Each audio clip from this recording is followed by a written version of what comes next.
أعوذ بالله السميع العليم من الشيطان الرجيم بسم الله الرحمن الرحيم وصلى الله على رسول الله محمد بن عبد الله وعلى آله وصحبه وسلم تسليما كثيرا. Chers frères et sœurs en islam, nous vous saluons avec une meilleure des salutations qui est salam de l'islam. Nous demandons à Allah subhanahu wa ta'ala sa protection, salut, paix sur le prophète Mohammed, ainsi que sa famille et ses nobles disciples et tous ceux qui vont le suivre jusqu'au jour de la résurrection. Nous allons vous parler, chers frères et sœurs en islam, aujourd'hui, leçon numéro 12, les rêves divergés selon l'islam. Nous allons vous parler aujourd'hui de l'étoile, les étoiles ou l'étoile.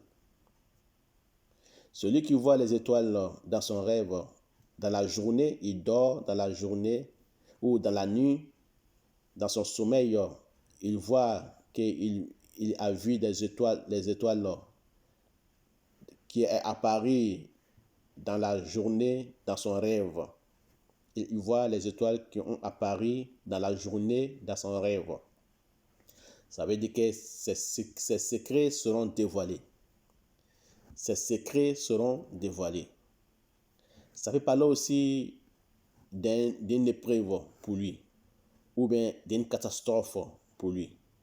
Ou bien ça peut parler aussi d'une catastrophe qui va tomber dans un village ou dans un pays ou dans un quartier.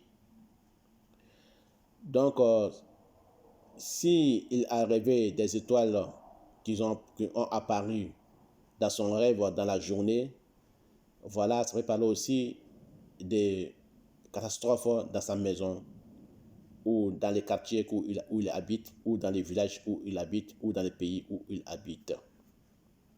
Ou bien ses secrets seront dévoilés ou bien il sera éprouvé par Allah subhanahu wa ta'ala, une épreuve qui va lui rendre malheureux. Qu'Allah fasse qu'il soit bonheur pour moi et pour vous.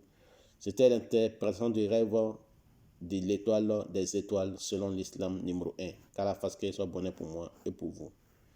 Leçon numéro 12, nous allons nous retrouver sur leçon numéro 13. Toujours, nous allons vous parler des étoiles numéro 2. Qu'Allah fasse qu'il soit bonheur pour moi et pour vous. Wallahu a'lam, c'est Allah qui sait. Wassalamu alaikum wa rahmatullahi wa barakatuh.